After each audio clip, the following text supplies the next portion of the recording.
আর ফিরে আসে নাই। 3.5 হাত জমিন বরাদ্দ, 1 ইঞ্চি বেশিও হবে না।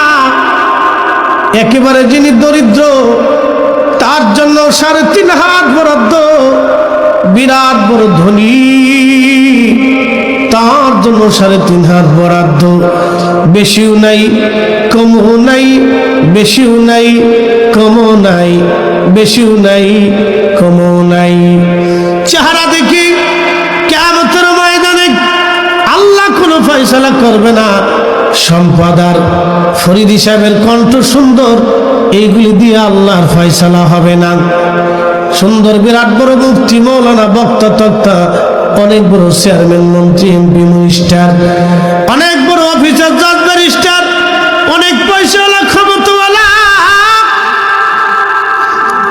অনেক বড় মেধাবী চ্যান্সেলর আর প্রিন্সিপাল, এইগুলি দিয়ে কিয়ামতের ময়দানে নাজাতের কোনো রাস্তা নাই। আল্লাহর কোরআন বলে ইন্না আকরামাকুম ইনদাল্লাহি আতকাকুম। আল্লাহর দরবারে তারই সম্মান বেশি, দুনিয়াতে যার তাকওয়া বেশি হবে। একবার জোরে বলা যাবে আল্লাহু আকবার। দুনিয়ার ভিতরে একজন আল্লাহর নবীর আশিক ছিল। আশিকের নাম হযরত ওয়াসাল কারনী। দিনহীন, জামা কাপড় তার ছিল ছিঁড়া, একটা জুব্বা একেবারে ছিঁড়া ছিল, জায়গায় জায়গায় তার তালি দেওয়া ছিল। একটা চাদর ছিল, জায়গায় জায়গায় ছিঁড়া তালি দেওয়া।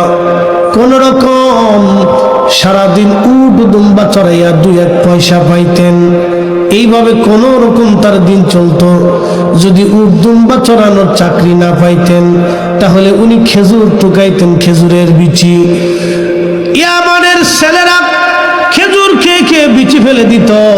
এই বিচিগুলি টুকাইয়া টুকাইয়া টুকাইয়া টুকাইয়া বাজারে নিয়ে বিক্রি করে 2-1টা খেজুর যা পাইতেন খাইতেন, না হয় না খেয়ে থাকতেন। কিন্তু ক্ষুধার বয়ে চোখের কোনায় সবসময় পানি লেগে থাকতো। আল্লামা ইমাম আবুল ফারাজ ইবনুল জৌজি আজ থেকে 900 বছর আগে ওনার কিতাবের মধ্যে লিখতেছেন, আল্লাহর নবী ডাক দেখে সাহাবীরা রে, আমার এই ওয়াইস পাগলা আল্লাহর দরবারে আমি মালিক